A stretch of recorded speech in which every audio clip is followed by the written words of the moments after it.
Welcome back, folks. It is the second to last broadcast in the month of August because it is the 30th of August, 2021, and you are indeed tuned into 3 at 3. So let's get the party started. We do have our trading conference, which I have told you about. Las Vegas did free up a little more room in the hall. So for that reason, we have bronze tickets only left at this point. If you would like to attend in person, please go there this week to Market Rebellion and sign up, because I have a feeling, based on the rush that we had last week, that it will be sold out. We will not have any more in person. And thus, the only option will be for you to join the thousands of people who will attend via Zoom. And it should be a very robust presentation there. You also get a recording, by the way, both whether you attend in person or whether you attend by Zoom. But if you want to be in person, your only chance to do that is to acquire these last few bronze tickets. So please go to the website, marketrebellion.com, and sign up today. Unusual option activity for today. As you guys know, Friday I was unable to present because my daughter was down in New Orleans. She attends Tulane University. I have been a guest lecturer down there at Tulane University several times. Love the city, love the community, and am delighted that they were spared some of the real onslaught of this Hurricane Ida. That doesn't mean that our prayers are not still with them and the community down there. But for all of you who were rooting for my daughter to get out of there safely, she did. Thank you. We were able to get her a flight out on Friday. She went up to Philly and then caught the train to New York late, like after midnight to New York. And she is going to be riding out the rest of the week until power comes back on remotely up there in New York. So again, thank you very much, and keep those people down there in your prayers because it's still a very rough time to not have power down there just after a real powerful hurricane whips through. Nonetheless, let's get started. There was Brian Sullivan with us today hosting the halftime report. Here was when I addressed Facebook and the unusual option activity with the stock at about 375. We noticed that they were buying the September 380 calls. Big numbers too. How many? Well, at least 12,000 of those changed hands. I believe that went up over 20,000 since.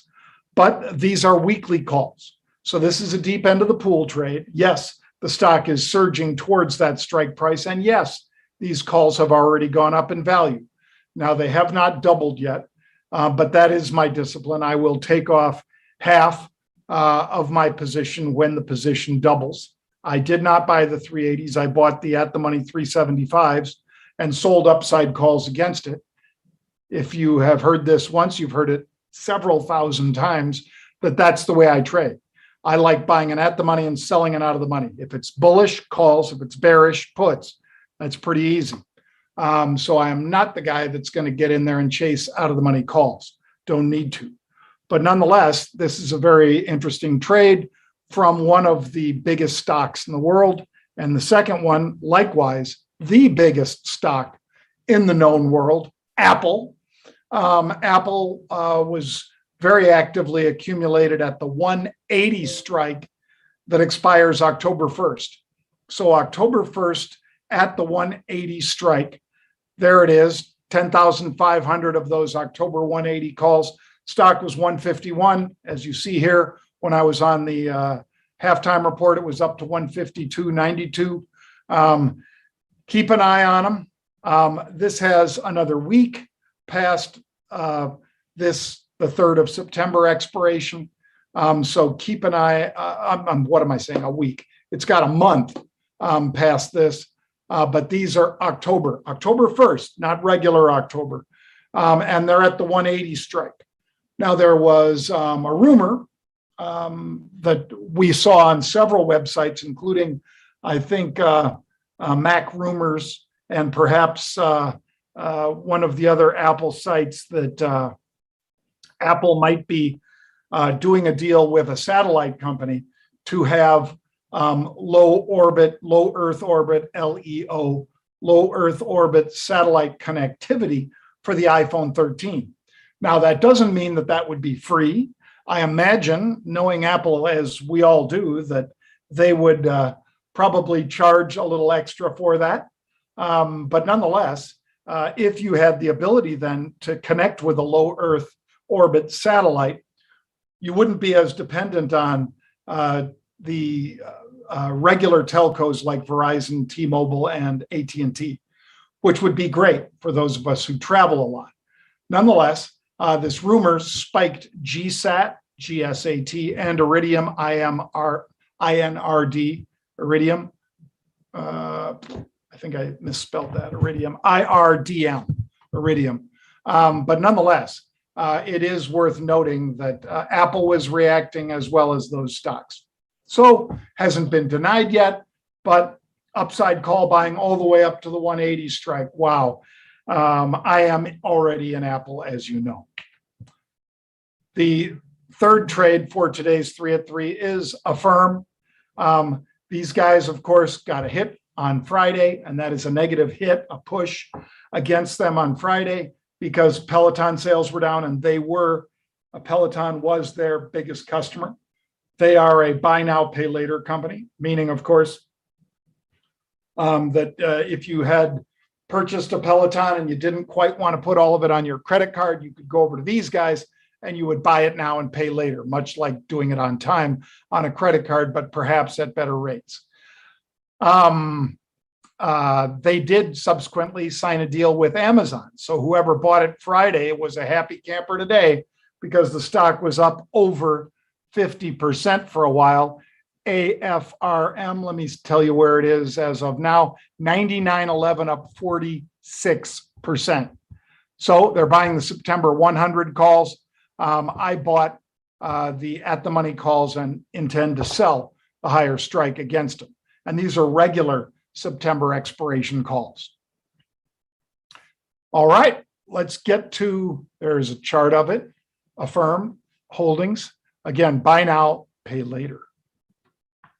Questions, you can direct them to me on Twitter. That's at JONNAJARIAN. Encourage you to do that, of course. Here's the first one, comes from Hunter, whose handle is HSHETROM2. What's your outlook on Palantir and its valuation to the crisis going on in Afghanistan? Palantir, of course, is a big tool for the CIA, NSA, and so forth. I imagine they'll be called on to do a lot of data mining. Palantir is one of the best in the world at that, now that we're not going to have troops there much longer. I don't know that that's the significant driver, but of course, I do get your point.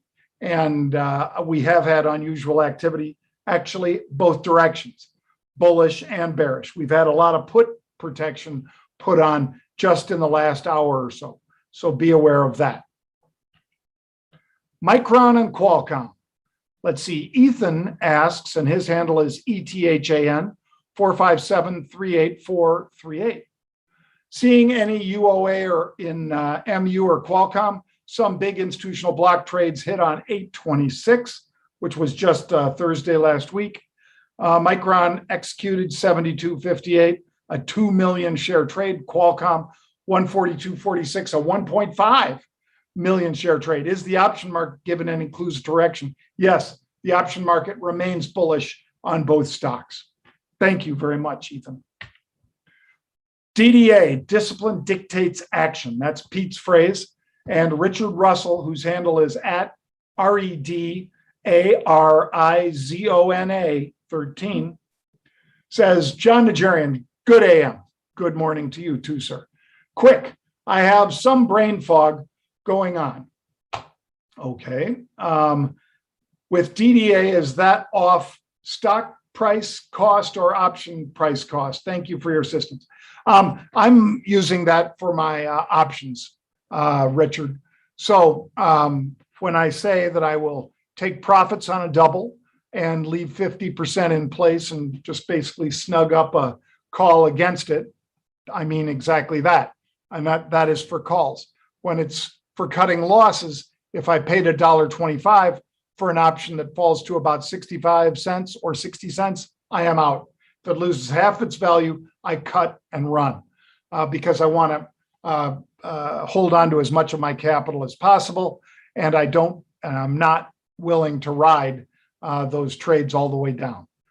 So about close to 80% of our trades work. The ones that don't, I have to be aggressive and cut losses, and I cut them even more aggressively if it is very short-term trading.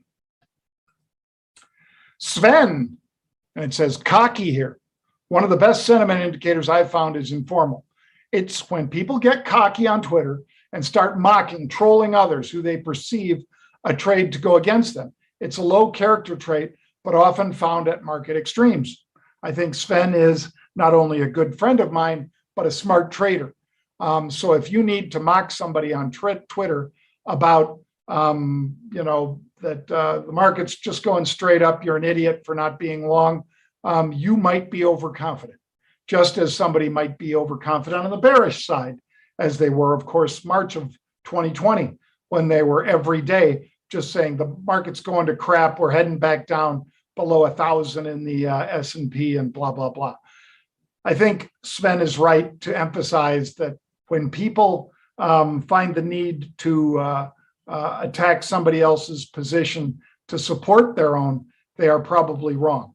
Now, that doesn't mean that every time I go against somebody on Twitter that I have a position, because many times I don't. But many times somebody will say something about masks, mandates, the pandemic, or any of those things. And I might come out and offer some facts against it.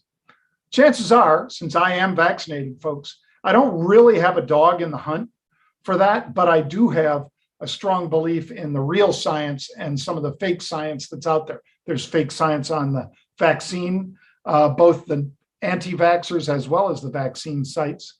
And I'm just saying I'd rather rely on hard facts than just rumors. And I'll kind of leave it at that. Bang. If you would like to check out all our offerings at Market Rebellion, go on over to marketrebellion.com, put in a / and type get started. That's marketrebellion.com / get started. What will you see there? Well, you'll see distance learning, which is how you can join our classes on your own time frame, anytime, day or night, because they're recorded. And so you can basically go through and learn at your own pace. You can also join live classes. You can join recorded classes. You can get a mentor, get a coach, so many different things. Go to marketrebellion.com / get started to learn more. Well, with that said, I hope you enjoyed today's presentation. Thank you for those nice thoughts about my daughter and for everybody down in New Orleans and anywhere in Louisiana or in the path of the storm as it goes north and to the east. Thank you. I hope you have a great day, and I'll see you tomorrow.